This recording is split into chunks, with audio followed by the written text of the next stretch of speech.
Very good morning class 11th। I hope आप लोग notes साथ साथ प्रिपेयर करते जा रहे होगे बेटा, क्योंकि बहुत ज़्यादा आगे बढ़ चुके हैं हम लोग। और प्लीज़ साथ साथ नोट्स प्रिपेयर करते चलिए, तो आप लोगों के लिए ही सही रहेगा।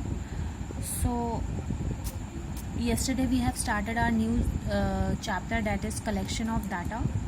सो आज हम उसी का ही पढ़ेंगे। कल हम लोगों ने सोर्सेस ऑफ डाटा पढ़ लिए थे और डाटा कितने टाइप्स के होते हैं ये पढ़ लिए थे। आज हम मेथड्स ऑफ डाटा पढ़ेंगे। आज हमारा टॉपिक होगा मेथड्स ऑफ डाटा, मीन्स हम डाटा कैसे कलेक्ट करते हैं, कैसे डाटा कलेक्ट करते हैं। ठीक है, मेथड्स ऑफ डाटा कलेक्शन आज का टॉपिक हमारा ये है, मेथड्स ऑफ डाटा कलेक्शन। बहुत ध्यान से समझिएगा। सो डाटा कलेक्शन करने के हमारे पास 4 मेथड्स होते हैं। ठीक है, किसी भी डाटा को कलेक्ट करने के लिए हमारे पास 4 मेथड्स होते हैं। पहला मेथड है आपका direct personal investigation. Direct personal investigation. Direct personal investigation मतलब हम खुद ही पर्सनली जाके जिससे भी हमें डाटा कलेक्ट करना है उसके पास जाएं और डाटा कलेक्ट करके इंफॉर्मेशन लेके चले आएं। नेक्स्ट है आपका indirect oral investigation.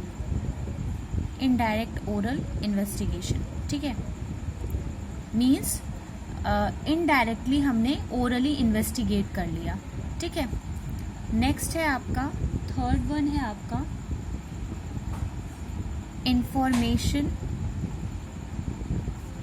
Through sources और करस्पॉन्डेंट।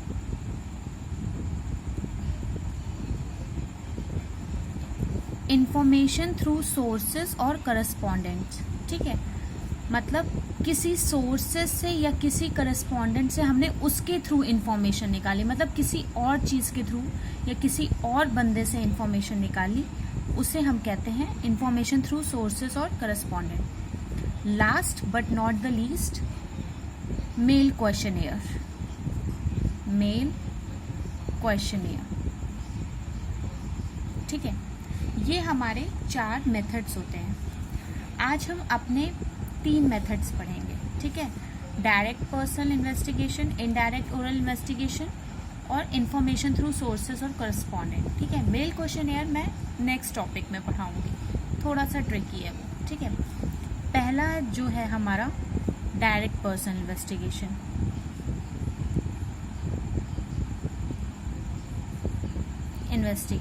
ठीक है, चलो डायरेक्ट पर्सनल इन्वेस्टिगेशन देख लेते हैं। देखो, इसमें मैंने क्या बोला कि हम खुद से, मीन्स जिसे इंफॉर्मेशन चाहिए होती है, जैसे मुझे कोई इंफॉर्मेशन चाहिए, मुझे कोई डाटा निकालना है, तो मैं खुद से पर्सनली उस सामने वाले बंदे के पास जाऊं जिससे मुझे डाटा चाहिए, जाऊं और सारी इंफॉर्मेशन कलेक्ट करके लेके आ जाऊं। ठीक है, जैसे मैंने आप लोगों को एग्जाम्पल दिया था कि मैं आप लोगों के पास आई, मैंने डायरेक्टली आप लोगों से आपका ब्लड ग्रुप पूछा, प्राइमरी जिसको बोलते हैं हम लोग, प्राइमरी डाटा इसी से ही रिलेटेड होता है। ठीक है, ब्लड ग्रुप पूछा और मैं आपका ब्लड ग्रुप का सारा डिटेल लेके आ गई। तो मुझे चाहिए था इंफॉर्मेशन, तो मैं पर्सनली और जिससे इंफॉर्मेशन चाहिए उसी के पास गई मैं। ठीक है, तो ये हमारा किस में आता है, डायरेक्ट पर्सनल इन्वेस्टिगेशन में। थोड़ा सा इसको समझ लेते हैं क्या होता है ये। Method in which data is collected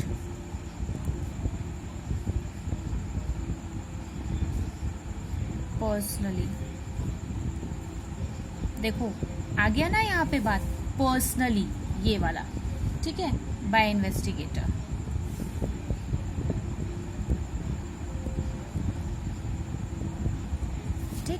I hope समझ में आ गया होगा कि ये क्या होता है। ये वो मेथड होता है जिसमें डाटा जो है वो डायरेक्टली और पर्सनली इन्वेस्टिगेटर जाके कलेक्ट करता है। मतलब अगर जैसे मुझे ज़रूरत है किसी डाटा की, तो मैं गई और मैंने डाटा कलेक्ट कर लिया या इन्फॉर्मेशन कलेक्ट कर ली, ठीक है। अब इसके मेरिट्स देख लो क्या होते हैं। मेरिट्स क्या होते हैं इसका? पहला मेरिट है आपका ओरिजिनलिटी। ओरिजिनलिटी, ठीक है। ओरिजिनलिटी कैसे? भाई मैं खुद जा रही हूँ, मुझे अगर इन्फॉर्मेशन चाहिए, मैं खुद जा रही हूँ, तो ऑब्वियसली सब कुछ ओरिजिनल लिख के आऊँगी। जब मुझे खुद से कोई इन्फॉर्मेशन चाहिए, कोई चीज़ की ज़रूरत है इन्फॉर्मेशन की, और मैं खुद से ही कलेक्ट करने जा रही हूँ, तो ऑब्वियसली ओरिजिनल डाटा ही कलेक्ट करूँगी। ऐसा तो है नहीं उसमें कोई हेर फेर खुद से कर दूँगी, ठीक है। तो ओरिजिनलिटी होती है उस डाटा में। एक्यूरेसी होती है।